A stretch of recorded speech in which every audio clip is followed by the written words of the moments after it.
सरसंघचालक मोहन भागवत यांचं 2 दिवसांचं व्याख्यान मुंबईत आयोजित करण्यात आलं होतं ते संघाच्या शताब्दीच्या निमित्तानं। याच कार्यक्रमात उपस्थितांपैकी अनेकांनी त्यांना अनेक प्रश्न विचारले। यात एक प्रश्न होता सरसंघचालक मोहन भागवत यांच्या निवृत्तीचा आणि सरसंघचालकपदी कोण असणार, कसं असणार, तो कुठल्या जातीचा असणार याचा। तेव्हा मंडळी, सरसंघचालक मोहन भागवत यांनी दिलेली या दोन्ही प्रश्नांची उत्तरं जी आहेत त्यातून बहुतांश लोकांच्या मनातल्या शंका दूर झाल्या। तुम्ही पहा काय म्हणाले सरसंघचालक। सरसंघचालक मोहन भागवत यांनी त्यांच्या निवृत्तीबाबत मोठं विधान केलंय। संघ सांगेल तेव्हा निवृत्ती घेईन, पण निवृत्तीनंतरही काम सुरूच राहील असं भागवतांनी स्पष्ट केलंय। तर संघाचा पुढचा सरसंघचालक कोणत्या जातीचा होणार यावरही त्यांनी त्यांचं स्पष्ट मत मांडलंय।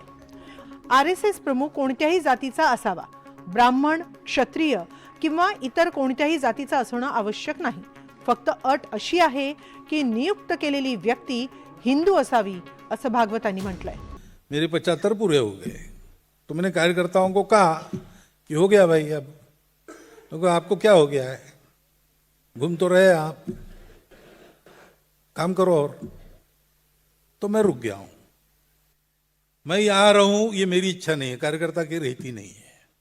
मैं यहां न रहूं ये भी मेरा ऑप्शन नहीं है, संघ का ऑप्शन है। तो संघ जब कहेगा तब दायित्व से निवृत्ति, कार्य से निवृत्ति नहीं। दायित्व से निवृत्त होने के बाद भी संघ का काम तो मित्रता जोड़ना, अपने उदाहरण से सिखाना होने के कारण जीवन भर काम चलते रहता है। सक्रियता भी, शरीर की सक्रियता तब तक बनी रहती है। और निवृत्ति की कोई निश्चित पद्धति नहीं है। निवृत्त में जब कोई व्यक्ति कहता है कि मुझे होना है तो क्या कारण है वगैरह देखकर जितना हो सकता है यानी आखिरी बूंद चूस लेने तक उसको हम निवृत्त नहीं होने देते, ऐसा है। लेकिन मैं ये सोचूंगा कि योग्य कौन है, अवेलेबल बेस्ट कौन है।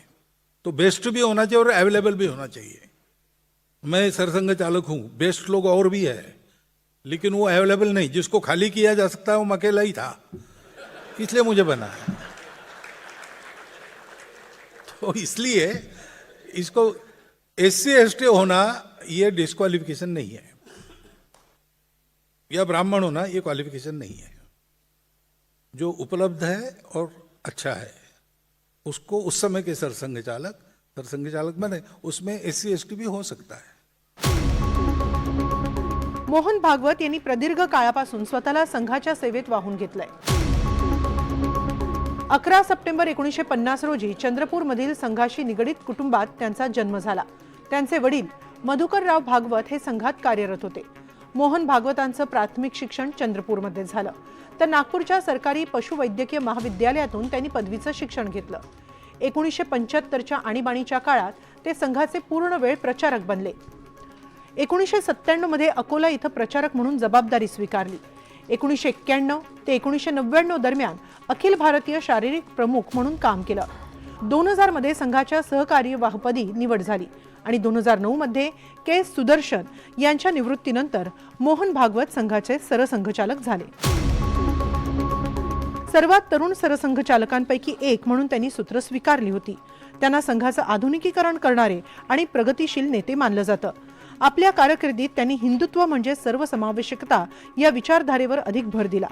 पण मोहन भागवतांनी आता 75 ओलांडली आहे, त्यामुळे हल्ली भागवतांच्या निवृत्तीचा प्रश्न कायमच चर्चेत असतो। भागवतांसोबत पंतप्रधान मोदींच्या निवृत्तीचाही प्रश्न चर्चेचा विषय आहे। काही महिन्यांपूर्वीच भागवतांनी मोदींना निवृत्तीची आठवण करून दिली होती। मोहन भागवतांची जन्मतारीख 11 सप्टेंबर 1950, नरेंद्र मोदींची जन्मतारीख 17 सप्टेंबर 1950। दोघांनीही गेल्या सप्टेंबर महिन्यात 75 पार केली। संघामध्ये 75व्या वर्षी सरसंघचालकानं रिटायर्ड होण्याचा कुठलाही नियम नाही असं मोहन भागवतांनी म्हटलं होतं। पण भाजपनं 75 वर्षांच्या नियमानं लालकृष्ण अडवाणी, जसवंत सिंग, सुमित्रा महाजन यांना रिटायर्ड केलं होतं। मोहन भागवत तब्बल 17 वर्ष सरसंघचालक पदावर काम करतायत।